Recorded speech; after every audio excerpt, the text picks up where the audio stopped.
A história é a seguinte, o Flávio Bolsonaro, acho que dispensa apresentações, ele em 2020, ele foi a Angra dos Reis com o ministro Tarcísio, então ministro Tarcísio, para inauguração da obra do aeroporto da cidade. Isso foi no dia 25 de julho de 2020. E ele e a mulher decidiram ficar o fim de semana em Angra, a convite do ex-senador Wilder Moraes, que tem casa lá. No dia seguinte, o Wilder os convidou para conhecer o que ele falou que é uma das casas mais bonitas da região, porque ela une água doce e água salgada, né? Como o Moreira falou agora, ela tem uma cachoeira e tem uma praia privativa. A cachoeira fica do lado da casa, embora nenhuma cachoeira pertença a ninguém, né? Cachoeiras são um bem de todos nós, mas pela localização acaba sendo da casa. O Flávio foi e ficou deslumbrado, porque a casa realmente é muito bonita. No momento que ele foi, a casa tinha 8 suítes, ela agora foi ampliada para 11. Na obra também de ampliação, ela ganhou quadra de tênis, ganhou uma piscina, já tinha um heliponto. E essas ampliações foram feitas pela pessoas e os sócios que compraram do dono da casa que o Flávio estava visitando, que é o jogador Richarlison. A pessoa que o Flávio estava visitando chamava-se Antônio Marcos. Isso era julho de 2020. E o Antônio Marcos, naquele dia, já contou para o Wilder Moraes, para o Flávio, que estava vendendo a casa. Muito bem, passam-se 5 meses.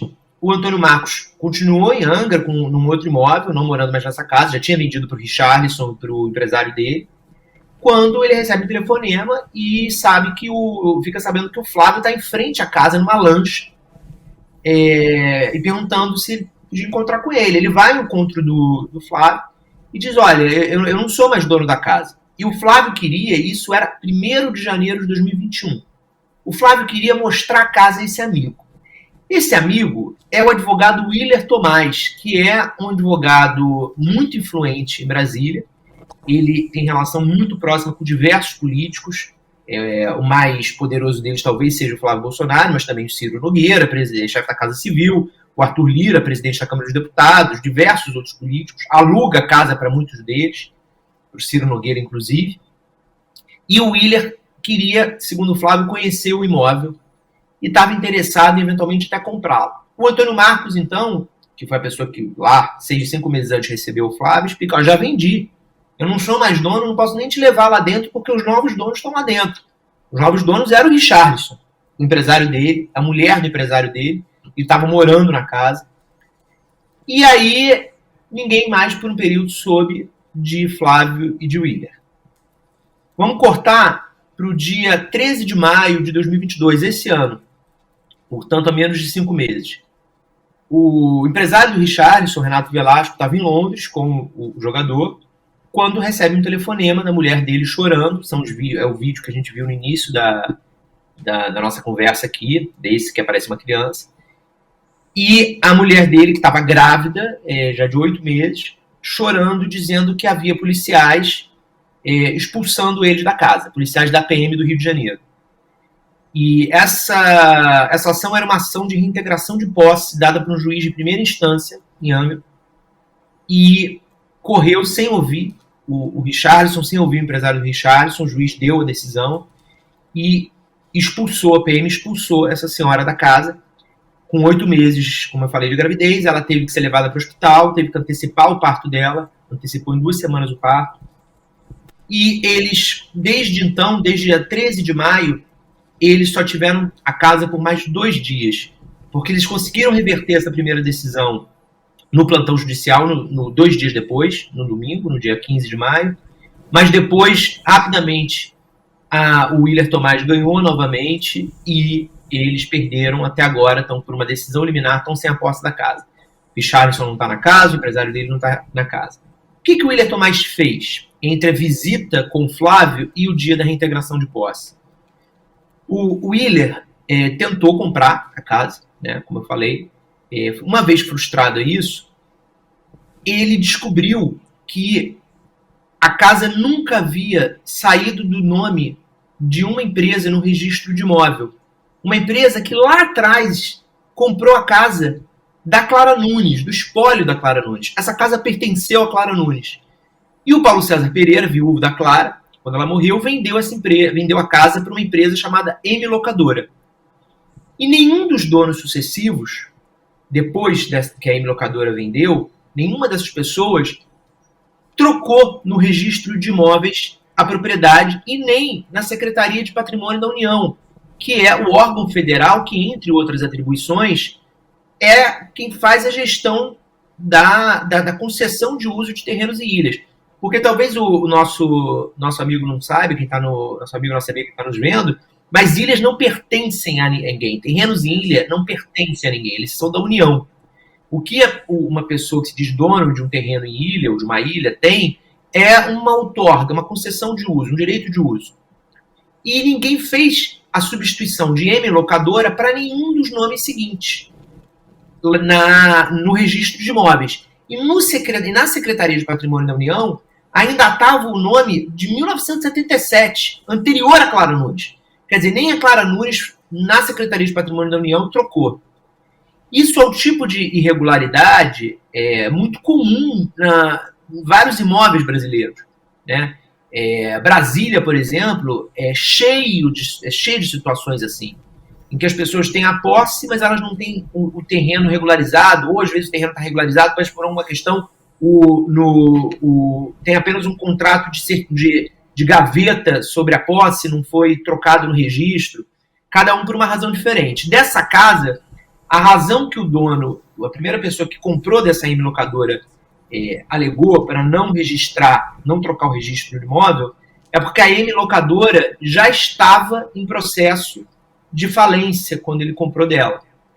Muito bem, o Willer Tomás, o advogado amigo do Flávio, que passou a se esforçar para ter a casa depois que o Flávio se encantou, né, nessas visitas que eu contei, ele negociou diretamente com o espólio, os dois espólios dos antigos donos dessa M Locadora, e aí começa uma história policial, né, mais contornos policiais. Essa M Locadora tem duas pessoas que respondem cada uma por um espólio dos antigos donos. Um senhor e uma senhorinha de 78 anos. Cada um ligado a um antigo dono. Essa senhorinha de 78 anos, ao ser procurada pelas pessoas pelos advogados do Richarlison, as pessoas que estão na batalha judicial contra o Willer Tomás, o amigo do Flávio, Bolsonaro, ela disse, olha, eu não sei do que vocês estão falando, eu nunca assinei essa papelada. A única coisa que eu assinei, o outro lado do espólio me procurou, foi para dar baixa na M Locadora. Finalmente, depois de anos. E aí ela vai à delegacia e registra uma ocorrência dizendo que ela, com 78 anos, tinha sido enganada a assinar a documentação passando a posse da ilha para o Willer Tomás. Tem um registro de ocorrência com isso. Esse caso está judicializado desde um pouco antes dessa reintegração de posse, né, como eu falei. Ele agora está na segunda instância do Tribunal de Justiça do Rio. Todos esses documentos, esses fatos que eu estou falando, estão documentados nos autos desse processo. O Flávio Bolsonaro, a gente conversou com ele ontem, ele disse que realmente a casa é deslumbrante, contou que foi ele levou o Willer Tomás lá, sabia da pendência judicial e ficou nisso, disse que se ele foi arrolado como testemunho, ele vai ser chamado para depor nos autos, e ele disse que se for, ele não tem muito a contribuir, mas admitiu que é realmente um imóvel encantador, tão encantador, inclusive, que quem for no Instagram do Flávio Bolsonaro vai ver que ele fez uma tomada aérea com drone do imóvel nesse dia que ele foi com o Willer Tomás. O que é uma coisa muito estranha, porque eu, pelo menos, não sei você, Moreira, não sei você, Vivian, mas eu não tenho o hábito de filmar imóveis alheios e publicar no meu Instagram. Eu acho isso um pouco estranho, assim. Eu não acho uma casa bonita, faço uma imagem com drone mostrando ela e publico no meu Instagram. Mas o Flávio ficou tão deslumbrado que ele fez isso, está no Instagram dele, o link está aí na reportagem. O Willer Tomás, a conversa com ele foi um pouco menos clara, porque durante a conversa ele falou algumas coisas que não se comprovavam. Ele falou que no processo havia documentos que Eu me dei o trabalho, depois de ouvi-lo, de procurar novamente no processo, pedi que ele me indicasse onde estavam os documentos que ele dizia que estavam no processo. Ele me indicava outros documentos, foi um telefonema bastante confuso. E, finalmente, ele começou no telefonema a chamar o Richarlison de invasor, de miliciano, um jogador da seleção. Diz que são todos bandidos, que essas pessoas não deveriam estar na casa, que invadiram a casa. E ele não teve explicação para algumas coisas muito estranhas nessa história toda.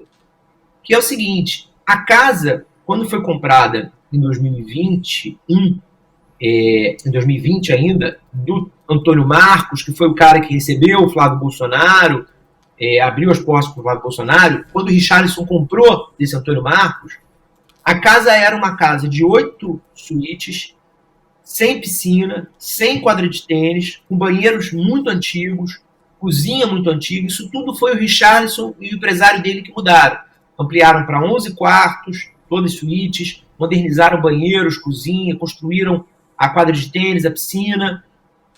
Essa casa, do jeito que ela é hoje, ela tem ela custou pela empresa, pelo grupo do Richarlison, para comprar por 5 milhões, e eles estimam e demonstram nos autos que gastaram cerca de mais 5 milhões no total de obras que foram feitas. Então, é uma casa que tem um valor estimado, se não houvesse, se nem tiver havido valorização imobiliária de 2020 para cá, que provavelmente houve, é uma casa de pelo menos 10 milhões. O Willer Tomás comprou essa casa, o acordo que ele fez com a tal da M Locadora, para transferir a casa para o nome dele, foi por 2 milhões.